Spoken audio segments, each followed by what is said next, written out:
ไม่ซุ่มค่ะเมื่อเดียวเขาก็เตมาอ่อนกว่าแหล่นี่ค่ะเนาะเมื่อเดียวก็มาไปหนังรถไฟฟ้าในรถไฟฟ้ามาค่ะเขาขึ้นมากว่าจำกันเลยค่ะเนาะที่อ่อนกว่าแหล่ในนี้ไปเจอจำกันค่ะเดี๋ยวก็นั่งรถไฟฟ้าใส่สีเหลืองเลยค่ะเนาะก็มานั่งจมไปก็ค่ะนะคะติดกว่าติดอะไรกันในห้องตรงนี้ค่ะเนาะในค่ะมาหอแล้วค่ะเนาะติดอะไรอันนั้นเป็นรถไฟฟ้าของสถานีหัวหมากเลยค่ะเนาะราคาก็ซื้อตั๋วรถไฟ3 เกาะนะคะค่ะนั่งก็ซื้อมาค่ะนะคะแล้วละ3 เกาะค่ะแล้วก็เขาก็มานั่งไปรถไฟเนี่ยค่ะเนาะรถไฟเต็มมากบอก740 ขาในนี่ค่ะดังไว้เกาะเขาเนี่ยค่ะนะติดก็เลยกันเลยก็เป็นมองค่ะในหอรถไฟเมาค่ะเนาะไฟเมาค่ะ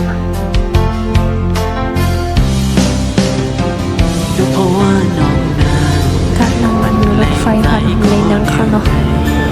ได้ยินเนาะค่ะก้นน้ำเลยค่ะเนาะ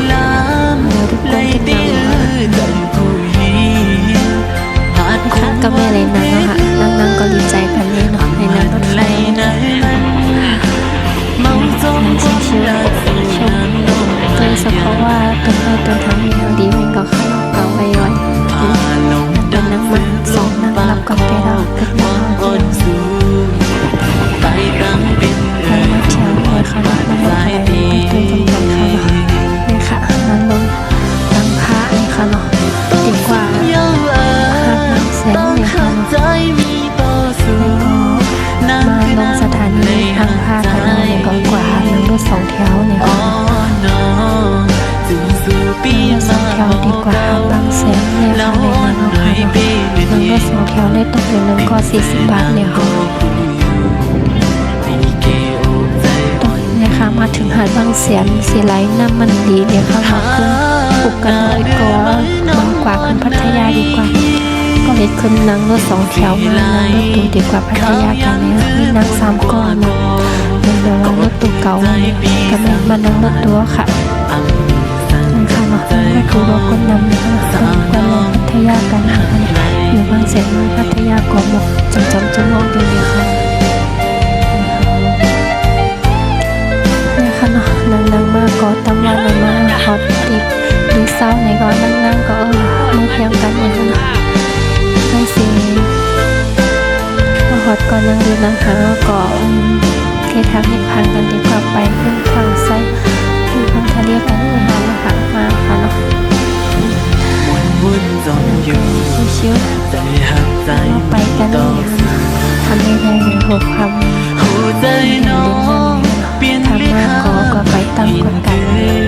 ตั้งกันคำไปกันกินกันนั่งใครแค่พังกัน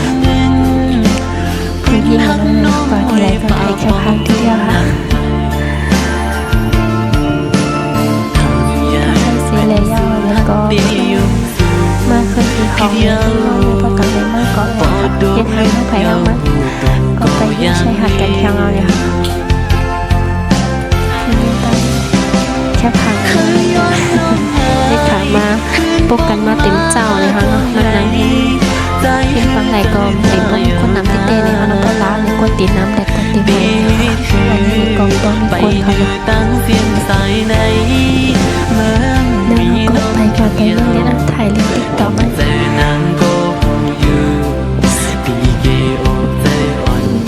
ไล่ไปก็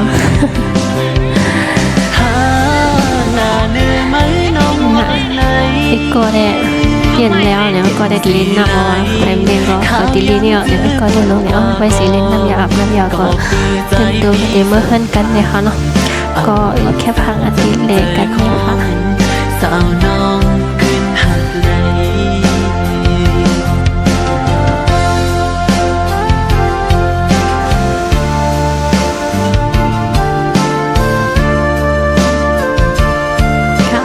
ก็ได้คิงเบอร์เฮิร์นเคลียร์เลยค่ะไทยแค่พันแค่อินแล้วเขาก็เก็บครัวเก็บเล็กเมื่อค่ะไม่ กัดนามาเที่ยงเลยค่ะเราตั้งเป้าเต็มมาเที่ยงเลยค่ะขึ้นกรุงเทพแล้วค่ะเมืองวันค่ะพัทยาค่ะมือติดตั้งดีเต็มมาเที่ยงเลย